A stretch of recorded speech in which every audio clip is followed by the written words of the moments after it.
Hey everyone, Theron Asbury here with Revital Outdoors, bringing you another exciting podcast. Tonight we have another bonus podcast.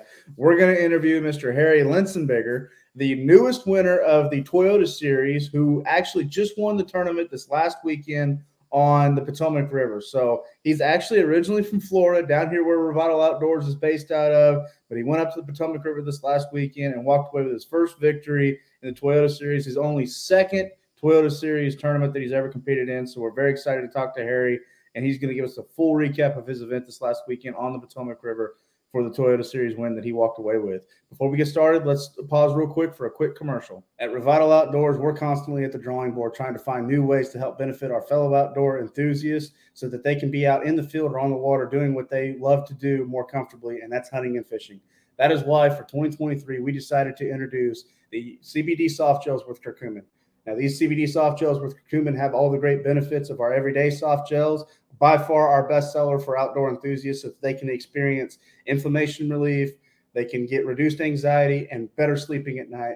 But with the curcumin formula, you get a little bit more advanced inflammation relief, and you also get something that supports heart health. So check them out on our website. This is the Premium CBD soft gels with curcumin. Again, THC free, made right here in America. We are committed to being a worker-friendly brand. You can purchase them directly off our website. The link is below in the description. Don't forget to use the code YouTube20 to save 20% off your order. And never forget, if you spend $100 or more with us, you get free 2-day shipping. Now, that being said, let's get back to the podcast.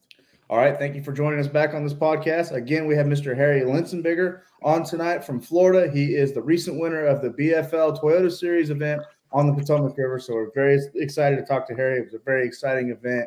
His first huge win for himself. A very young angler, so a lot of great content coming your way. Before we get started, Revital Outdoors is still very excited to announce we are accepting entries into our $2,500 sweepstakes giveaway package. That winner will be selected at the end of the BFL season. In order to enter into this giveaway, all you have to do is hit the link at the top of the description right below this page. It's very, very simple to enter in. Just takes a few seconds, so make sure you pause this video, enter in to get in on that giveaway. No angler out there is going to want to miss this. We've got great partners such as the Rod Glove, Cigar Line, Costa Del Mar, Flambeau Outdoors, Lou's, Strike King, and Tackle Warehouse. So a great overall giveaway. Again, but you have to enter in through that link right below this video. Make sure you subscribe to our YouTube channel if you haven't already. I want to give a big shout out to all the anglers we've been featured onto this podcast. We've had a lot of great fun with it. And then also check us out on Facebook and Instagram. That's Revital Outdoors. With that being said, let's go ahead and bring Harry in for himself. Harry, congratulations on your recent victory on the Potomac River. I know it's been a whirlwind of emotions for you this last week and weekend, but congratulations to you, man. And let's talk about it. You know, let's talk about that awesome week that you put together, starting with practice and then what unfolded on the river for you. Yeah, definitely. It was an awesome week. So I caught a lot of fish in practice. I was just going out there looking for grass mostly. Grass is kind of my vibe. I really like it. I always look for it, like whenever I have that opportunity to target that first to see if I can get bit out there. I did mix in some other stuff in practice, but whenever I figured out I could get bit really well, it seemed like most places that I went, I found fish. So I was just really struggling to find like that 4+ pound bite. I found one like early on in practice in the grass, so I kind of stuck with that, looking for like that offshore grass, trying to find more better fish throughout the week. But I really had settled in that I was only going to catch maybe 12 to 15 pounds during the tournament. But I figured I would cash a check with that. So just rotating through those grass flats, I was catching a ton of fish, probably 15 to 20 a day, rotating through huge areas. I fished Quantico, Belmont. I went down south a little bit to Potomac Creek, couldn't get bit out of there. And there was another one down there that I couldn't get bit out of.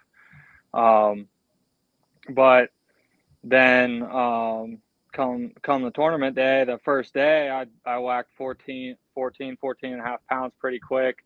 And my co-angler had 13 pounds. I thought that was about the best that I could do out of my area. So I actually went looking for better fish in the tournament on the first day. and got to weigh in, and I was sitting in like 45th or 46th with 14.11. So I like at that point I knew I was completely out of it. I thought I would be top 25 with 14.11, and letting my fish rest, and the weights were a lot better than I expected. So the second day I laid into them a little bit harder, thinking that I would need that in order to be able to make the top 25. Weights dropped, and I ended up sixth. Um, so, and then like that, and luckily, those I found the fish I ended up catching that 20-pound bag on. I actually didn't hit that area the first day. The second day I hit it, and that's what I caught a lot of my weight on the second day. So um, if I would have rotated that in the first day, I probably would have been able to have more weight. But if I would have beat up on those fish, I don't know that I really would have had the weight that I had the last day. So I think fish management ended up coming into play a lot there, whether I intentionally did it or not, just because of the way the weights were. So, Okay. When we think about the Potomac River, we've interviewed anglers on here before that have talked about the Potomac River and areas like it. We think about tides. How much of a factor was the tides for you? so I fish saltwater, so I have a basic grasp of it, but I don't necessarily like I wasn't sitting there running tides. I was just running areas that I had caught better fish on a certain tide. So, like, so mostly what I was doing is around the launch. I knew that there's obviously a bunch of release fish over there by Smallwood Park. So I decided in the one day in practice to go look for release fish around the tide that we'd be starting on the first day. Found some fish on that tide that I stuck one that was like 2 3/4. Based off of my practice, I was really only catching like 2.5. Every once in a while, I catch like a 3 1/4. So I knew that was a better fish for what I had. So I started on that stretch the first day, and I rotated through that stretch the first day, and then I started my rotation where I found in practice, just basically hitting areas that I had found better fish on a certain tide. So I went to frogfish on that low tide, around that low tide, and I would rotate back into the offshore grass after that. But it seemed like I could really get bit in the offshore grass on just about any tide. So I wasn't too concerned about playing them besides with my frogfish to make sure that I was there whenever that tide was lower and the grass was more matted out. Okay. Okay. As far as techniques go, you mentioned throwing the frog. Fishing that offshore grass. I'm assuming you were slowing down, throwing a piece of plastic. But can you give us an idea of kind of the techniques that were really dominant? Yeah, I really stuck to 3 baits in the tournament. It was I threw a chatterbait, I threw a swim jig, and then I threw the frog. I had my coes slow down and throw a worm a little bit, but they just weren't getting better bites.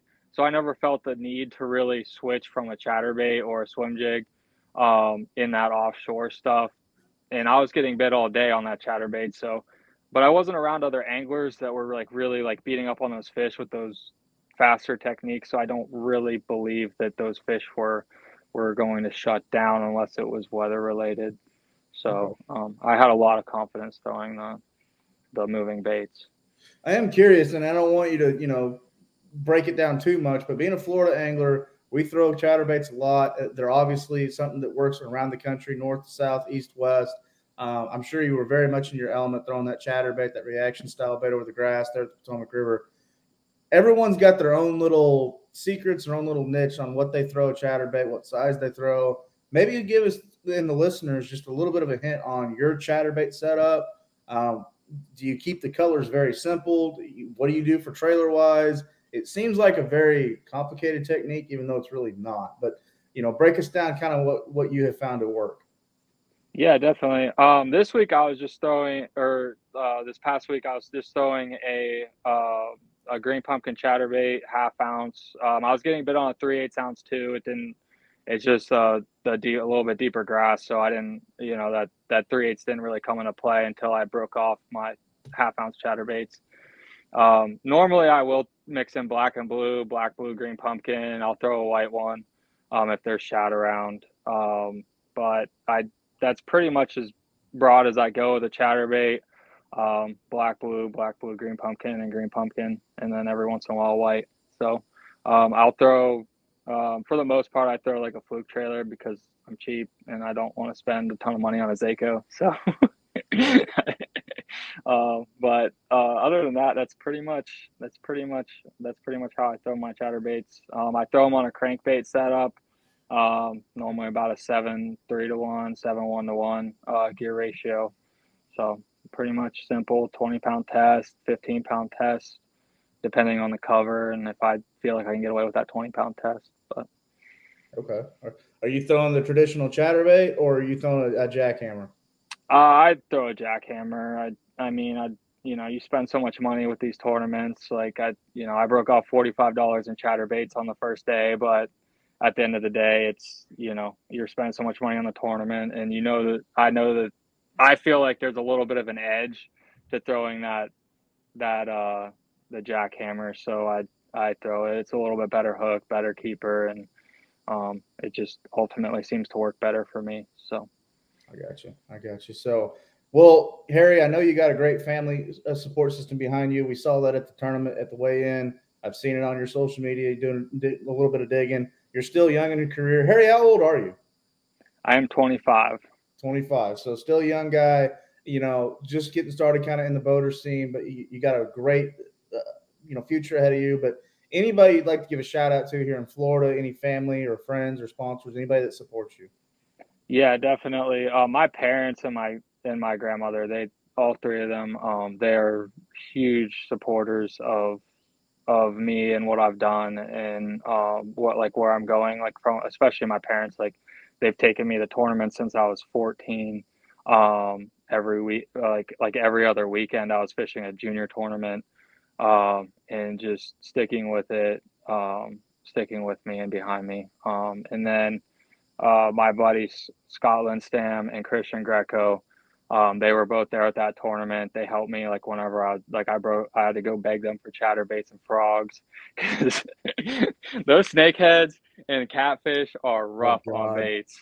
So and we all help each other out there. It's a team effort for sure. Whenever you're out there, if you're by yourself, it would be a lot more difficult to make this tournament fishing work, especially whenever you're fishing these multi-day tournaments.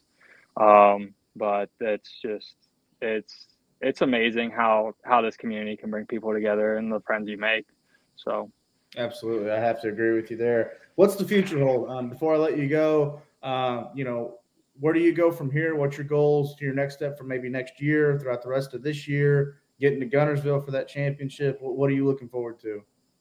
Yeah, definitely Guntersville because it's another grass lake. I'm fishing the whole northern, so I've heard Champlain's going to be a slugfest, and St. Lawrence should be fun, even though it's in September and it's fall fishing, and that never agrees with me, but we'll find out. And I hope to one day qualify for the Elite Series. That's really my main end goal. In this, obviously, I can't do that fishing the Toyota Series, but also I didn't have $40,000 in my bank account to fish the Elite Series, so it's I knew that even if I fished the Opens and qualified, that I wouldn't be able to, and so my goal this year was to make that championship. So hopefully in the future I will be able to go full-time pro, and that's the end goal. So absolutely. So, well, for all the listeners out there, we've been talking to Mr. Harry Linsinbigler. Am I saying that right, or Linsinbigler? Linsinbigler. Linsinbigler. Okay, I got you now. So a little bit of a tongue tie on the last name there, but nonetheless, that's who we've been talking to in this podcast, the recent winner of the Toyota Series tournament on the Potomac River. So congratulations to Harry. Good luck to you the rest of the year. Can't wait to see you get to Lake Guntersville for that championship. Represent Florida well. You're just going to have a phenomenal season. And don't worry about going up north. You're going to have a lot of fun up there, even in September. 4-pound smallmouth on a spook go a long ways. So definitely going to have some fun up there. So for all listeners out there, thank you for tuning into this podcast. Good luck to Harry throughout the rest of the year. Make sure before we let you go to subscribe to our YouTube channel if you haven't already. And then also, you've been watching the rotating banner below this video. Hit that link at the top of the description right below this video. Make sure you get into that $2,500 giveaway. It's a great opportunity for any angler out there, and I promise you're not going to want to miss out on this with great partners involved, and that winner will be selected at the end of the BFL season. From all of us at Revital Outdoors, I'm Theron Asbury. Thank you for tuning into this podcast. Be safe out there, everyone. God bless. We'll talk to everyone very, very soon.